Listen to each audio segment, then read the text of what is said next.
Well, good morning, everybody. Welcome to another Cars and Coffee with me, Kenny Brown, where over the next hour or so, I'm going to be sharing some really good technical information, answering a lot of your questions. And remember that the subjects I talk about are subjects that you guys want to learn about. So be sure to send, I'll be answering questions live. So if you have any questions today, be sure to send them in the comments section. I'll get to them a little bit later. We've got kind of an interesting lineup for you today. Let's see. Oh, yeah. I'm reading my notes. As you know, I can't get by without my notes from Carrie. Okay, we're going to talk about measuring for wheel clearance. We've got a little chart that Forgeline puts out, and we're going to see if we can get that put into the Speed Therapy Society resource section. We're going to talk about the upcoming Speed Therapy Academy. We've had a number of people asking if we could give more information, so we're going to do that today. And then we're going to do kind of like a mini, kind of a mini workshop on brakes. We've had, last week we did the Transforming Driving Experience workshop, and the thing that people were most interested in or got the most out of was brakes. So I thought we'd kind of do some brake things here this morning. And then, of course, we've got questions.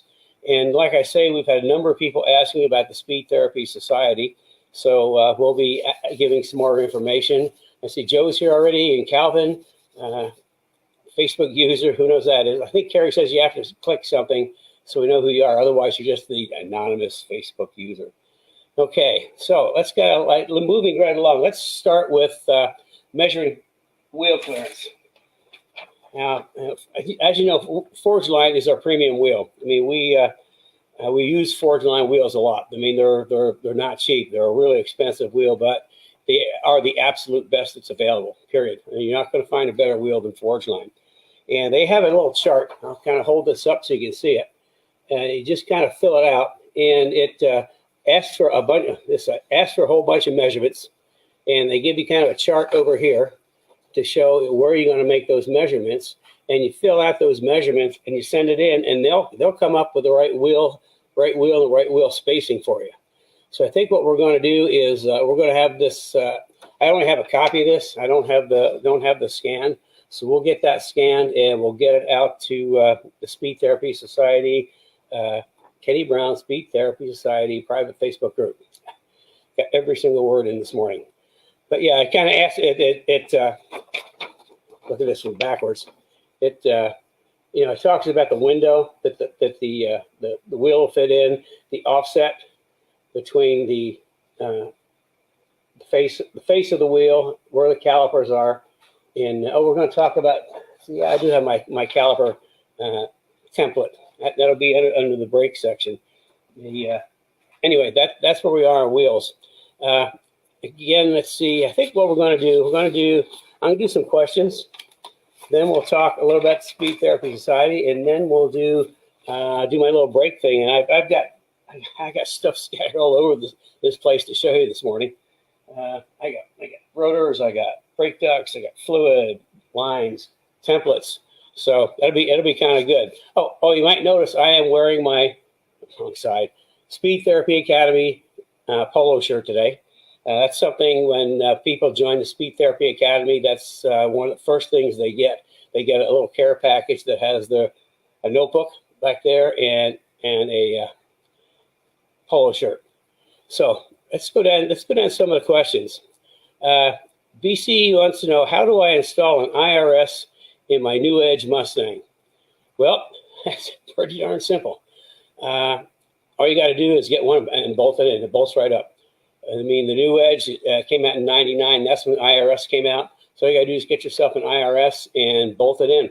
It's pretty darn simple. And don't forget, we're the only company in the aftermarket that not only understands the IRS, but completely supports the IRS package with a range of parts that you won't find anywhere else, up to and including taking the carrier and cutting all the pickup points off and then putting them back on to really change the geometry in the IRS. So that's, if you're looking to do an IRS, give us a call. We're the only people that really know what they're doing with the IRS. Let's see. This is actually a question that Maggie had in the the workshop last week. We thought it was a really good question, so we thought we'd pass it along. So S197, it's 07 Shelby GT500 with 750 rear wheel horsepower, which is a ton. I can imagine just how unwielding it can be when you put your foot down. It says K-link or Panner bar. Will the K-link lower the roll center enough to compensate with the stock K-member up front with the low roll center? Okay, that's a really good question because with that much horsepower, the tail of the car is kind of like wagging a dog all the time. The thing about the K-link is that it's a pretty sophisticated piece of suspension, and it does amazing things. It creates more rear grip than any other live axle suspension, period. Absolutely, period. There's nothing that creates more rear grip. The problem is it creates so much rear grip that we actually have to rebalance the car with springs, go way up in rear spring rate. If you were to put the K-link on with a stock K-member, what would happen is you would, as you go into a corner, you turn the wheel and it would have really good turn in, and then it would just wash out. The rear grip would completely overpower the front grip, which is why it needs to be part of the full system. We really should have the front grip kit. As you people know, I've only got 3 parts of my S197 suspension: rear grip kit, front grip kit, and springs and shocks. And you really have to have that front grip kit to make the K-link work really well. Aside from that, we have a ton of GT500 people that put just the rear grip kit on, which it's a complete package. It's a system. I mean, we sell parts, but we really don't sell parts. I sell systems, an completely engineered system. Everything in the rear grip kit is engineered to work with everything else in the rear grip kit. That's why it has just an amazing transformation of the back of the car. In fact, what I do with geometry works so well, we throw the rear sway bar away. But that would be, if you're keeping the stock K-member, that would be a better starting point. Because I tell people if they're going to upgrade their car in stages: rear grip kit, springs and shocks, front grip kit. So anyway, but the K-link, actually, we're going to do another webinar, a third introduction webinar of the K-link. Is going to be, I believe, September 22nd. It'll be on Zoom. So it's something you're going to have to register for so you can get the link. So there'll be more information coming up on that in the near future. But yeah, I mean, the rear grip kit, that's the place to start if you don't do the front grip kit. So, okay, moving right along. This is another question that came up last week. In cooler climates, how do I find a tire and brake pad that will perform fast for autocross? Well, here's the thing. As far as the tire, I mean, that's a great question. The thing is, a lot of different groups have different tire requirements, whether it's a open tire, 100, 200, and that's a really hard question for me to answer because I don't know what tires they allow. But certainly you want to get the stickiest tires that you can get that's allowed within the class you're running. And as far as brake pads, I have a fabulous answer on brake pads, which will be coming up a little bit later. We're going to talk, why there's different brake pads for different applications, and why I say you always use a street pad for the street and a track pad for the track, and never the twain shall meet, because they both do different things. They both operate in different temperature ranges. Okay, let's see. Here's another good one. I bought a 03 Mach 1 with slotted rotors. How do I know the rotors are on correctly or backwards? Again, that'll be coming up too in the brake section, and that is a really good question because it's absolutely super critical important that if you've got slotted rotors, you put them on correctly. We had one customer bring his car in that he had somebody out near where he lives looking after it, and he just kept burning up the brakes and burning up the brakes. He was having a lot of problems with the brakes. So he brought it to us, and it was pretty easy to figure it out. Whoever was working on the car put the rotors on backwards. So instead of pumping cool air from the middle out to cool the rotors, it was actually sucking air in and heating up the rotors. That's why it's burning up the brakes. So it's a good question, and I've got a great answer, which we'll be showing you a little bit later on. Here's another one. Do you like higher roll center to increase mechanical grip, or is the stock roll center already too high? Well, it's kind of like yes, no, and not really. Okay, is the stock roll center already too high? Yeah, absolutely. The roll center in a Mustang is where the panel bar crosses the center line of the car. That's the roll center, and that's the part of the car that the back wants to roll around, and that's pretty high. That's why if you're in a stock Mustang, you go around the corner, you can actually feel the inside tire get kind of light. That's because the car's rolling so high. I move the roll center down as low as it can go on a live axle car, theoretically. Okay. What we do is we take the panel bar, we move the panel bar all the way down to the bottom of the differential. Now, I don't use Watts links, and a very good reason why. Where a Watts link, where the center pin is for the bell crank, that's the roll center. And you really can't move that roll center down very much. I mean, maybe an inch or two, but not a whole lot, just because of the mechanism. Plus, you've got to have, more attachments on the thing, to pick up the rods on it. So, back in the Trans Am days of old, we used to take a Watts link and mount it horizontal to the bottom of the differential. So we got the benefits of the Watts and the lower roll center in the bottom of the diff. But that was easy because they had like an underslung chassis, so really easy to run rods right across the chassis. That's a little impractical. So, the easier solution, just take the panel bar, lower it down to the bottom of the differential, which works really well with the rest of the rear grip kit, which changes the side view geometry, the anti-squat. It just works really well. So, the roll center is increased the mechanic. Do you like a higher roll center? No, I don't like a higher roll center. I like a low roll center.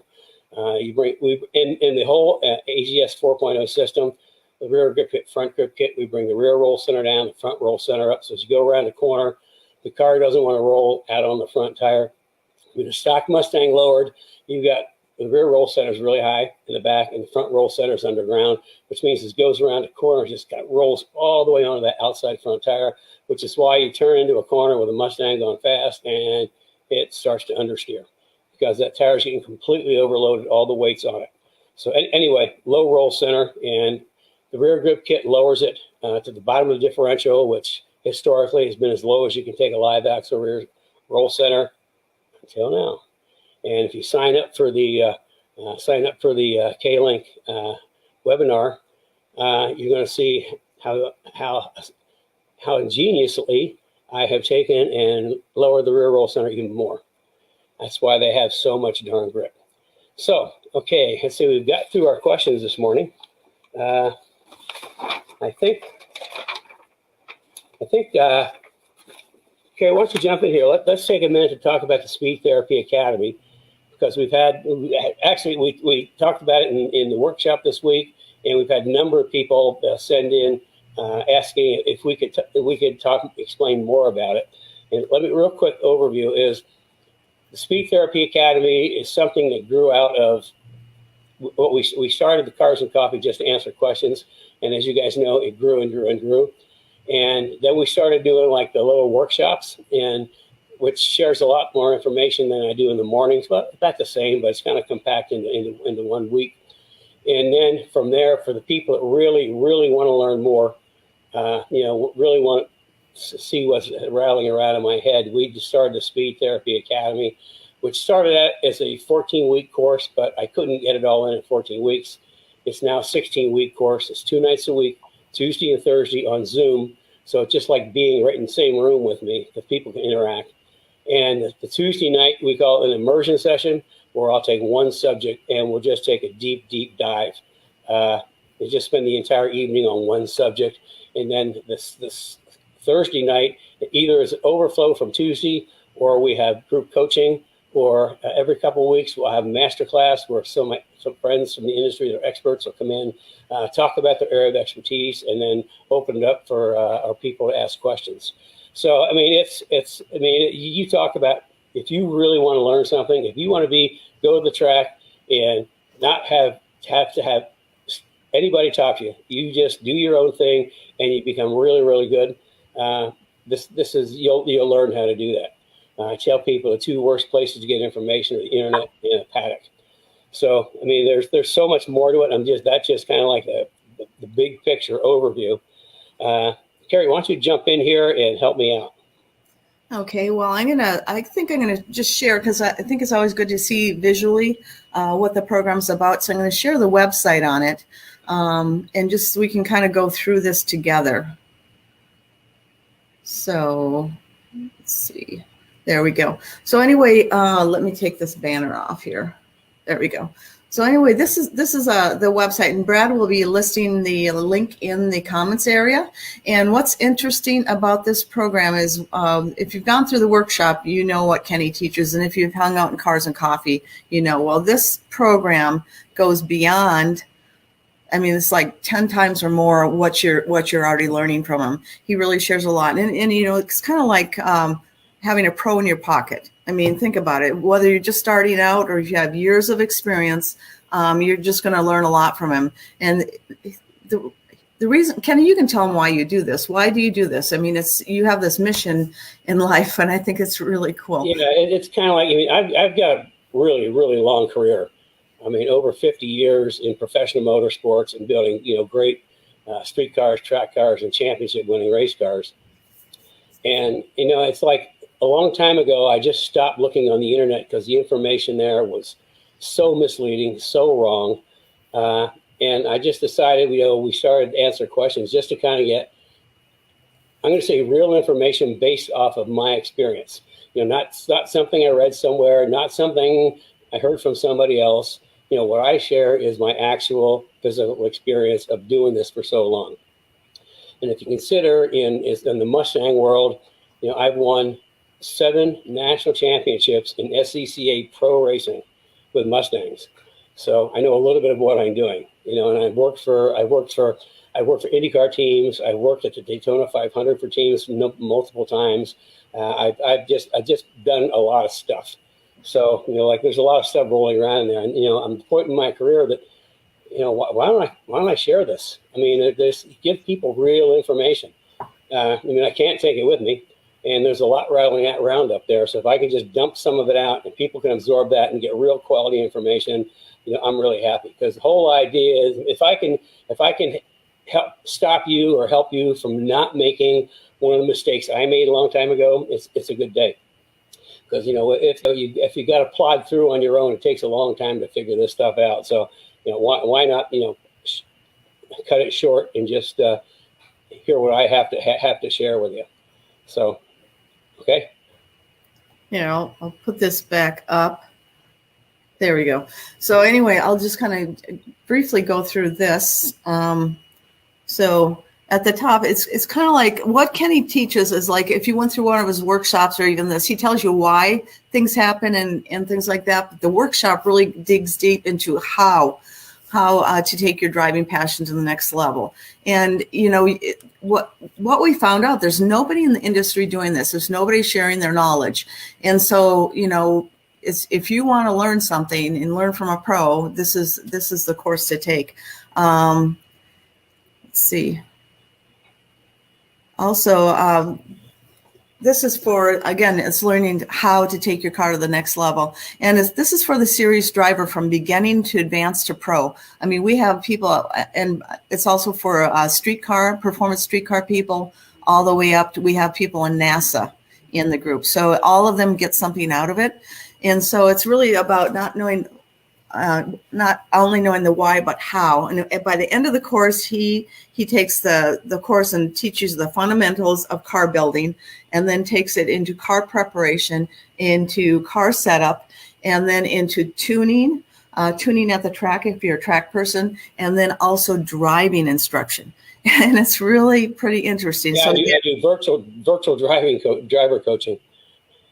And so, again, it's broken up into 3 things. The immersion learning session, which is on Tuesday nights. That's Kenny's whole program. And then every other week we have a master class, which is great to meet these industry's experts. There's no place else that you can really have one-on-one time for an hour with an industry expert. I mean, you might run into one once in a while and you can spend a minute or two with them, but this is a full hour you get to spend with them. And again, it's on Zoom, so you can interact back and forth. Kenny also does group coaching, and that's where somebody brings in a problem or a question, and then he solves their problem or question in a group coaching environment, so you can learn from them and what Kenny says. Also, a little bit more about what's in the program. Again, a 16-week immersion session, 8 biweekly coaches, 8 bonus master classes. And what's really interesting is this is a community of like-minded performance individuals. We have a Speed Therapy Academy private Facebook group where you can meet with everybody. And it's just a really cool community. I mean, think about it. This is a very exclusive group. There's not too many people have gone through it yet. And it's, you know, they have Kenny Brown as their master instructor or teacher in there. We also have a virtual learning resource center. You have your own website where if you miss one of Kenny's classes, it's pre-recorded. So you can go to your website, Learning Center, pick up where he left off, and you also have access this for 6 months. So you'll be able to, from the day you start through 6 months later, you can access this in case you miss anything or want to watch it afterwards. And then this is a Academy notebook and certificate of completion. There's another thing that we're offering in it, and then I'll get back to some other items on here, is we are offering for the Speed Therapy Academy members, they all get a Academy discount. And Kenny doesn't discount many of his products because they're pretty premium products. I don't discount any of my products. Yeah, no, you don't. And so this is like 10% off all Kenny Brown products, 10% off Bear brakes, $150 off each Forge Line wheel. And it depends on other manufacturers how much discount we have. So you'd have to call in on that. And also we give a brake betting on the G-Lock brakes that we sell. Yeah, we give the complimentary bedding of the brake pads, so you don't have to waste a whole section or session getting your brake pads bedded in. I'll talk about that in a little bit. Okay. And so anyway, the program is 16 weeks. Everybody that's gone through it has just raved about it and says it's helped them so much and is very much worth the price of admission. We recommend this program if you're starting a car build or you're in the middle of one and you don't know where to go next, or if you're, want to do more track, you want to improve your driving, this is the course to take. So I'll show you. First, you just want to learn more about what I talk about. Yeah, it's pretty cool. So anyway, there's a couple ways to pay for it. Is paid in full is $2,400. If you want to do monthly payments, it's $650 per month for 4 months. And then we also, if the $650 is a bit too much for you, we also have payment plans that are as low as $150 per month to attend. What Kenny's running right now, because we just came out of the Transform Your Driving Experience workshop. Actually, what Carrie is running. Well, I don't know. Let me. The reason for this is, in the last academy, we offered a scholarship, and we got so many applicants that were really worthy. It was super difficult. So what she decided to do this time, instead of offering one person a scholarship, is to offer everybody a partial scholarship in the early bird special. So that's how this all came about. So I'll let you carry on from there. Yeah. Okay, that's fine. And it's so $600 off. So it's $2,000, and you can put that over a payment program, but you need to call us if you need a payment program on that. But it's $2,000. And I mean, what a deal. And the thing is this is running through, if you read the little fine print here, it's running through Tuesday, August 31st. So if you want to take advantage of this, make sure you jump on. We have limited numbers for this early bird special. I think we have 7 spots left, Ken, for the early bird special. So if you're interested, make sure you jump on and take advantage of that opportunity. And here's some of the Academy members talking. I'm not going to play it right now. But I mean, all of the Academy members that have gone through are just over the top of what they've learned. Here's a quote right here. Kenny's a powerhouse of invaluable information that you can't get anywhere else, well worth the price of admission. So if you want to know more about this, just give me a phone call. Brad, if you want to put my information and your information in the comments, do that. And also you can click on this link and see this webpage so you can see, learn a little bit more about it. And I think this is cool. Here's his quote. My life's mission and purpose is to help more people like yourself enjoy their car lifestyle by sharing the culmination of my lifetime of experiences in professional motorsports and the high performance car building arena, helping you maximize your driving experience. And that is so true. So anyway, if you want to learn the how, and really up your performance driving and your driving experience, this is the class to take. And that's all I'm going to say, Kenny. Okay. So. Well, I'm going to amend that a little bit. This is my second mission. And my first mission was to learn as much as I can and be the absolute best. So that's kind of where it's gotten me to today. Like I say, I've been there, done a lot. So why shouldn't I share this to people?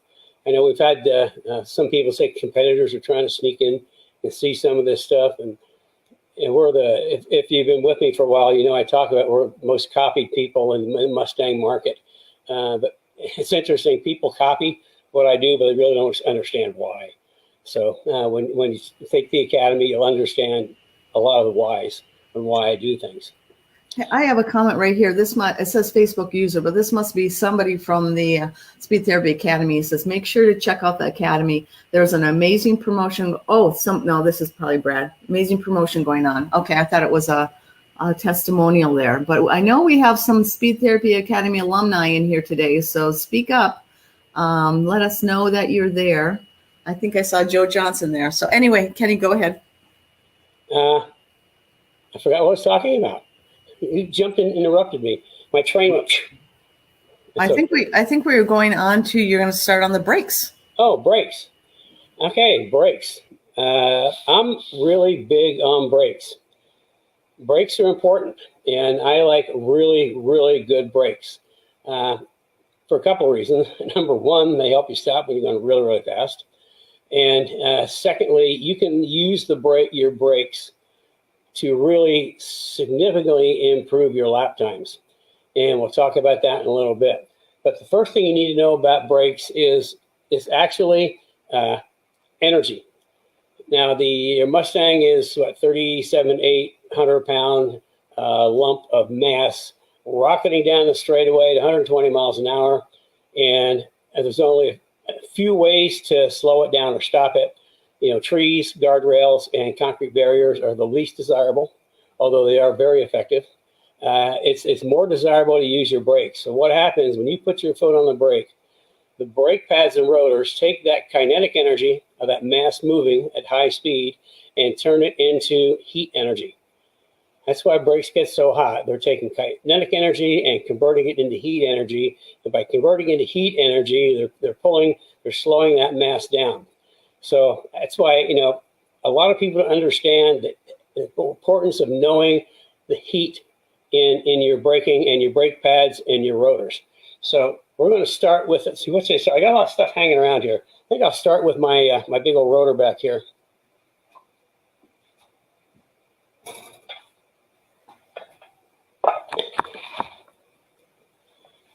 Okay, this is a two-piece slotted rotor. I'll tip this down a little bit. If you can't afford a big brake package and you want to improve your brakes, get a hold of this. We'll get you set up with two-piece slotted rotors. Now, two-piece slotted rotors do a lot of things. First, they're lighter than the factory.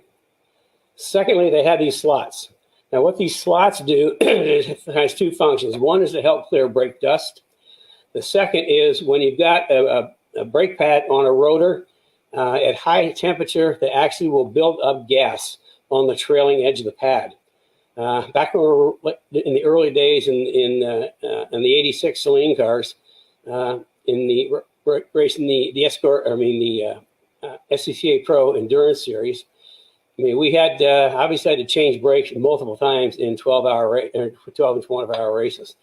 What happened is the brake pads would come off and the fronts would be worn out, and the back of the pad would about half the brake pad there. Well, the reason for that is the gases were building up at the trailing edge of the pad, and we weren't getting a good contact, so it was wearing the fronts out.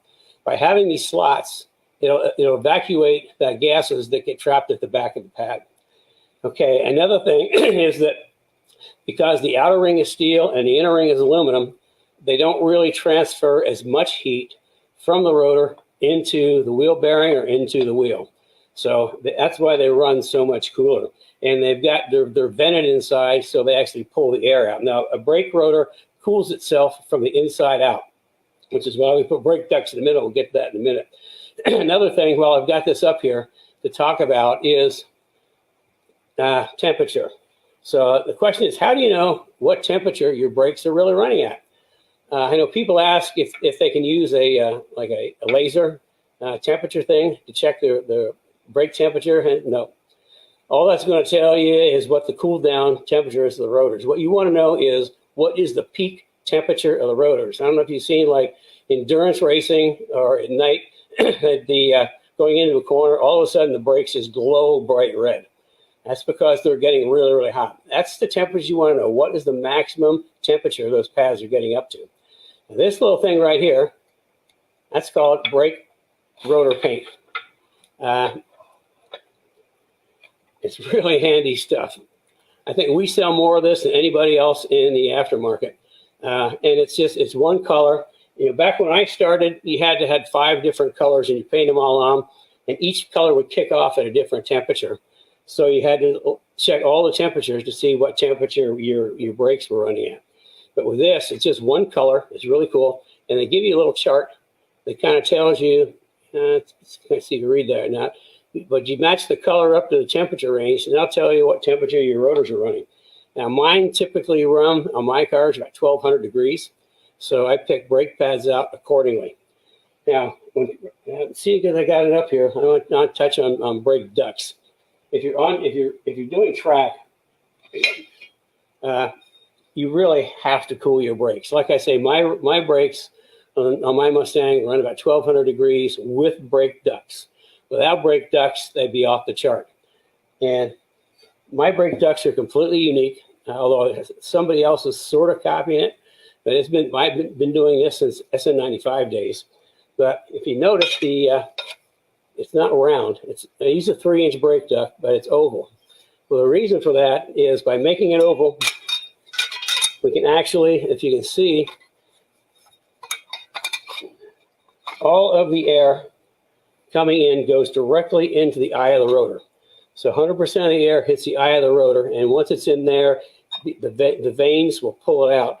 So that's why they're squished, because we can get all the air into the rotor. Now, there's some people have like 4-inch brake ducts, which you'd think would be better, except if you saw how that 3-inch just barely fit in there, a 4-inch actually like goes into part of the rotor. So that does a couple of things that aren't really good. Number one, it's putting air on the interface of the rotor. So it's actually getting a different flow of air than the outer side of the rotor. And also, as the air comes in and hits it, it kind of disrupts the flow because it has to tumble and go around it into the center. We did a back-to-back test, 2010, with my 3-inch brake ducts on my car and the 4-inch brake ducts on the Ford Racing FR500S cars. And the overall rotor temperature was similar. Mine was just a few degrees cooler, but the big difference is rotor temperature on mine was the same inside and out. Where with the 4-inch, it was cooler on the inside and hotter on the outside, which explained why the outside pads wore more than the inside pads. So that's why brake ducts are so important. Now that's the S197 brake duct. We've got it for SN95, again with the oval. And something interesting for the 550 cars, it got such a big rotor, we didn't have to squish it. So just a 3-inch hose goes straight into the rotor and cools it down. Okay, another important part of brakes is, there we go, braking is brake fluid. You really, if you go on track, you absolutely have to have high temperature brake fluid because the high heat will boil regular brake fluid. And what happens is it boils, you hit the brake pedal, and you got nothing. You got absolutely nothing. So we actually switched over a year or so ago to the Bear is having this formulated in the UK. and it's about the highest dry boiling point of 608, and it's a lot more cost effective than some of the fancy brand name brake fluids. So that's what we've switched to. And at the track, I tell people, bleed your brakes a lot. Bleed them before the event, bleed them Saturday, and bleed them Sunday. And I always like fresh brake fluid in my calipers. Okay, something else that if you don't get a big brake kit and you do tracks, stainless steel brake lines. But the reason for that is, stock brake lines are rubber, and certainly it's heavy duty, stress tested and all that. But when you start seeing really high temperatures in your brakes, the fluid's going to get hot, which means the brake line is going to get hot. And if rubber starts getting hot, it starts to get a little soft. So you do have the opportunity for, if you're getting really hot brakes, you hit the brake pedal, and that brake line is going to just a little bit, which is going to take some of your pedal feel away. Or if you've got stainless steel lines, they've got it's a solid Teflon inner lining, which means there's absolutely no give at all. I mean, you got a rock hard brake pedal no matter what. So that covers rotors, paint, ducts, fluid, lines. Well, let's talk about brake pads themselves. Let's see.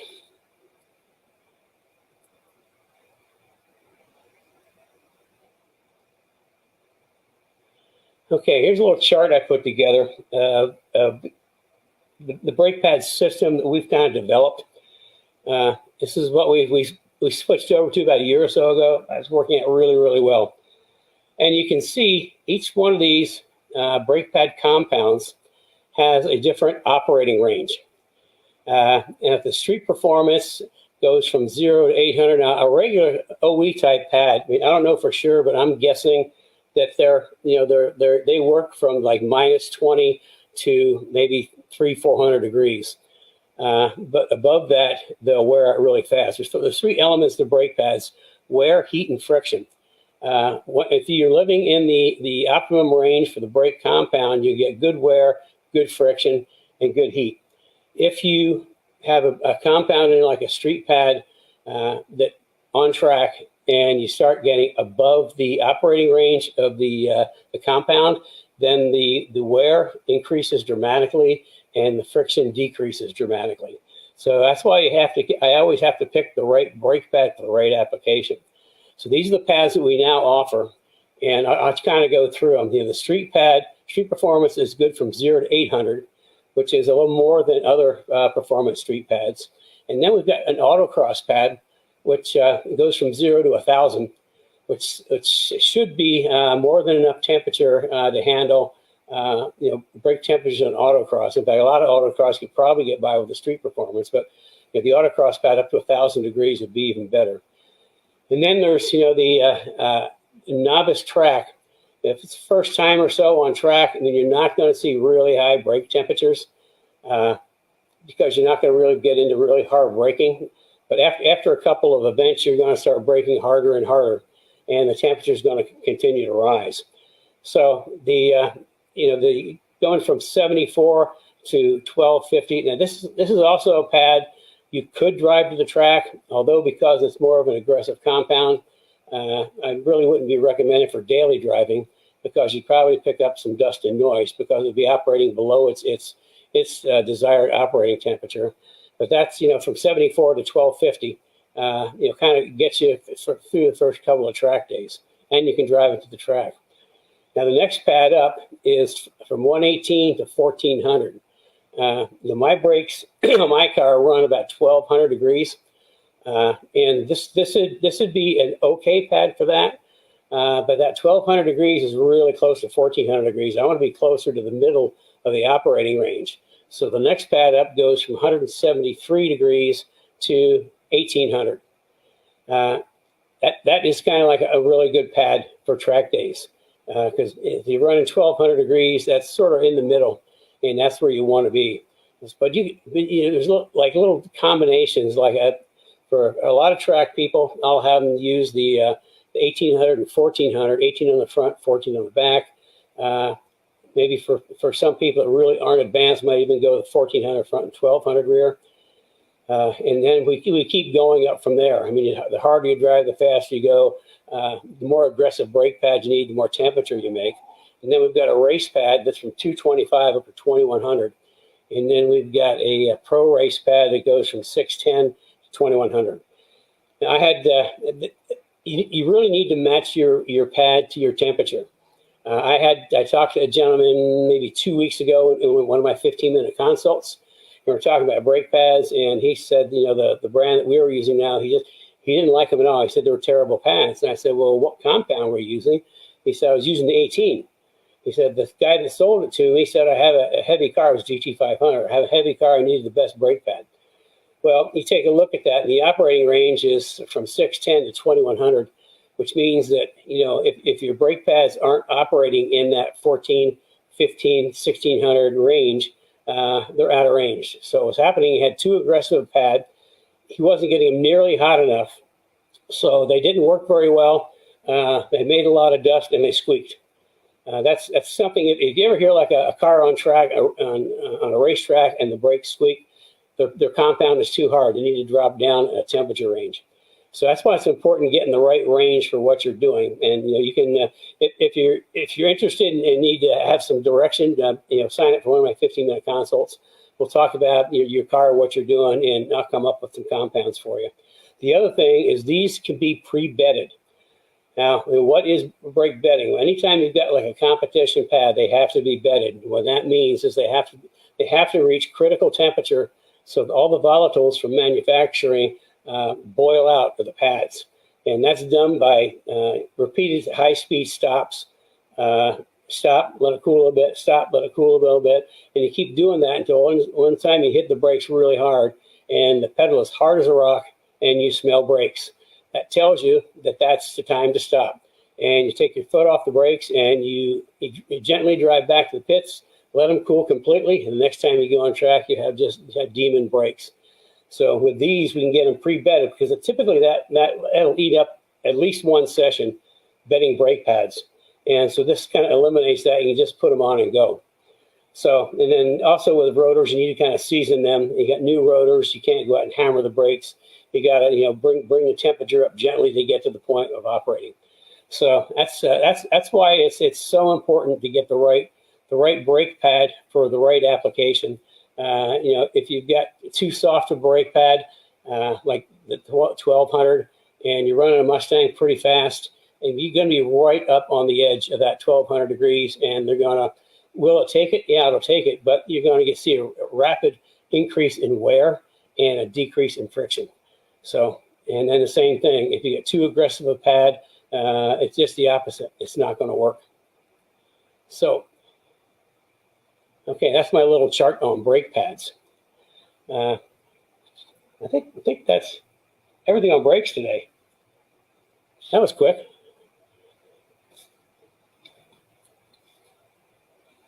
I lost Carrie.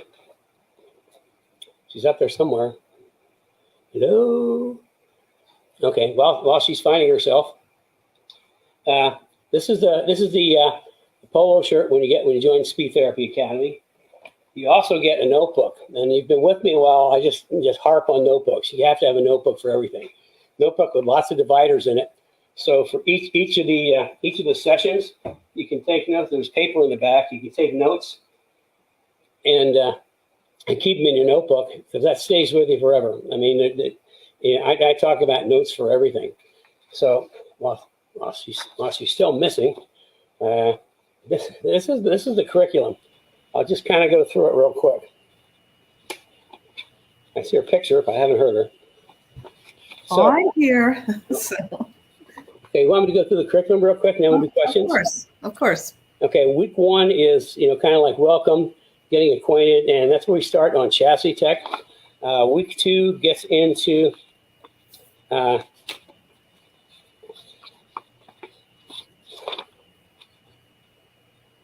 week two starts suspension and suspension geometry.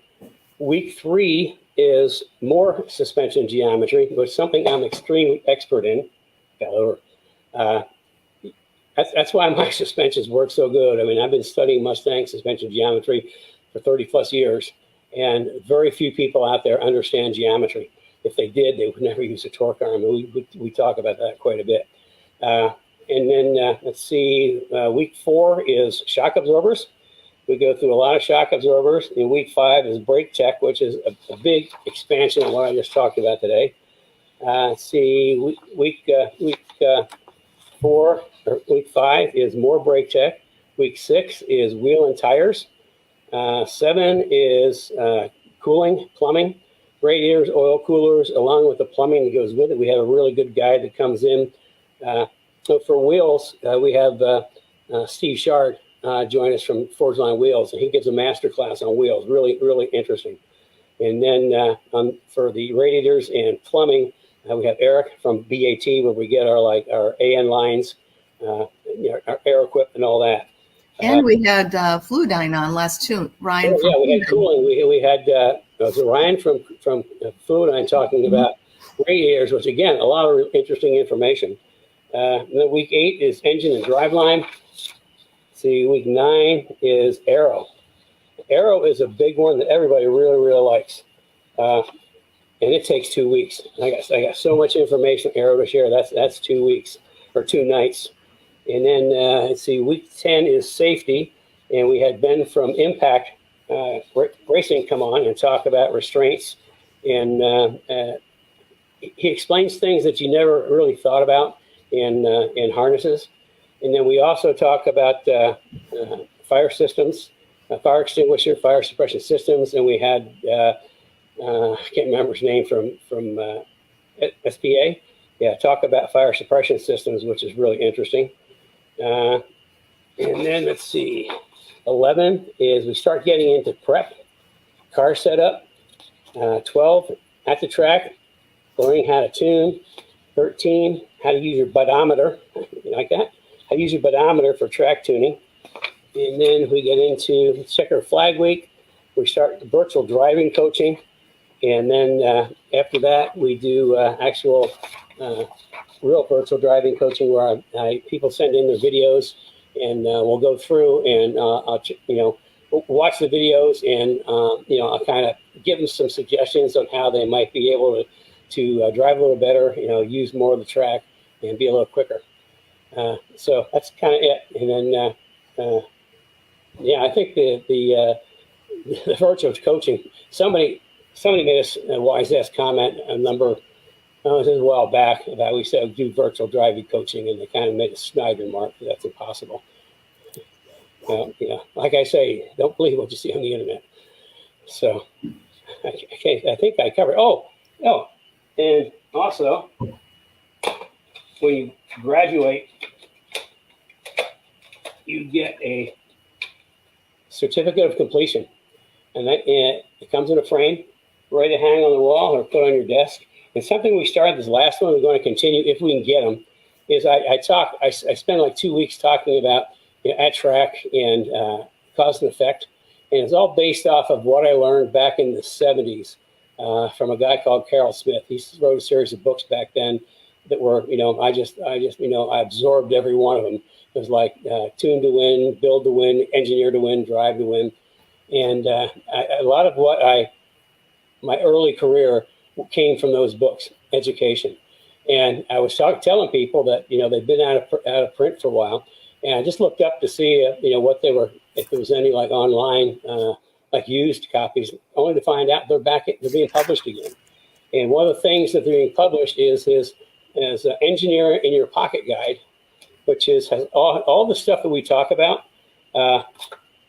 in the academy. All the cause and effect are in here, so you can put this in your toolbox and take it with us. That a little extra bonus that we started with this last time. So, okay, are we ready for questions, or do you have anything else? Yep, I just want to mention, since we're still in the academy, that there is that $600 early bird special that is running through Tuesday, August 31st. So if you're interested, click on the link in the comments. You can learn more about the Speed Therapy Academy. You can give me a call and we can talk about it, see if it's right for you. But anyway, that's a really good price. It's only runs $2,000 and you can pay it over time. So Let us get, right now it's time for questions. So if you have any questions, we will go to there. Also, I forgot what I was going to announce, something.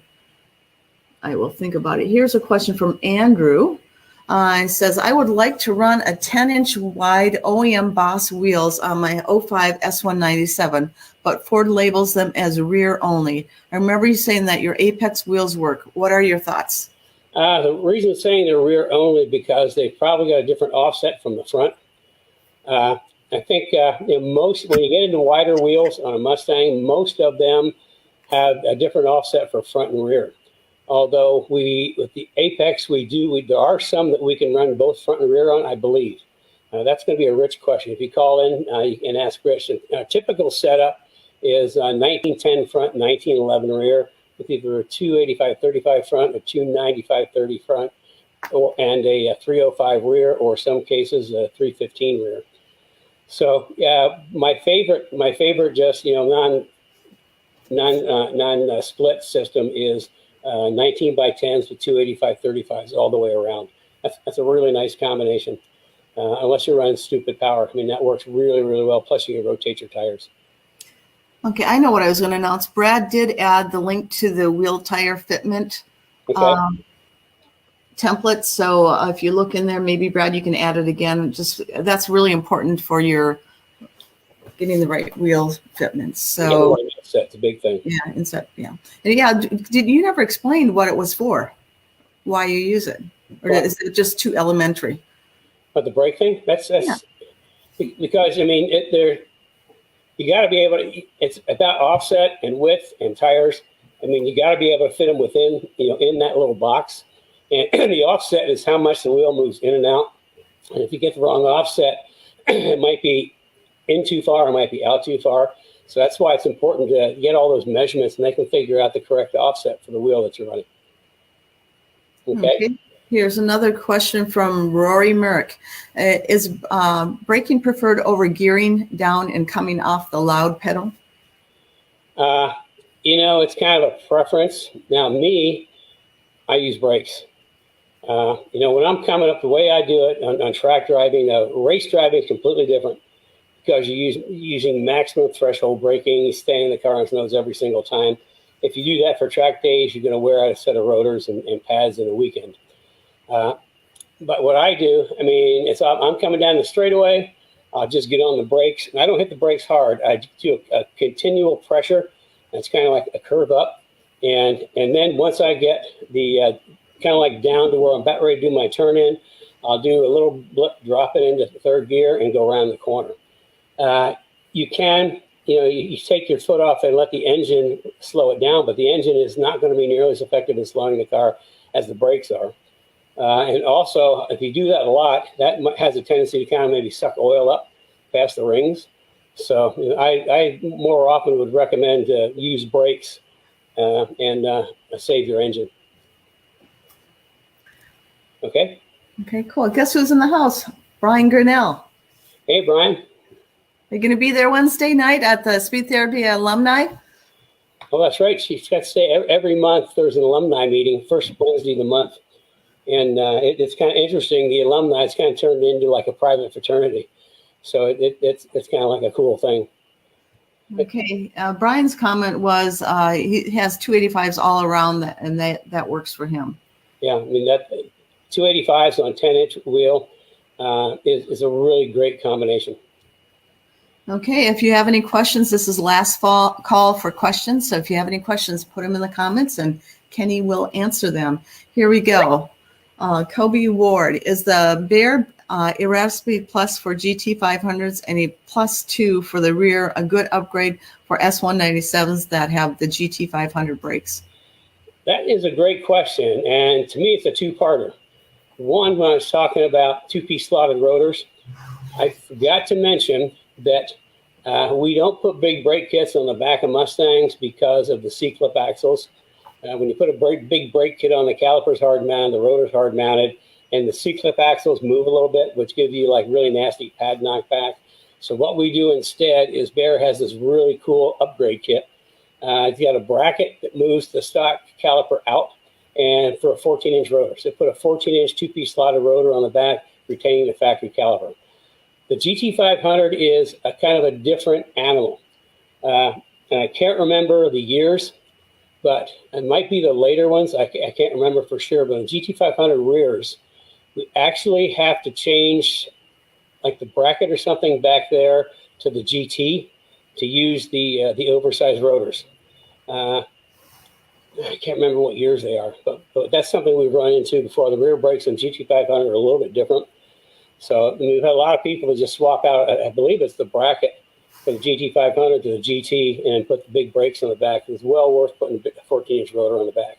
It really makes a difference. A long time ago, we did brake testing, and my numbers are going to be off a little bit because it's been a long time. But with the stock rotor, it's something like 600-700 degrees in there somewhere.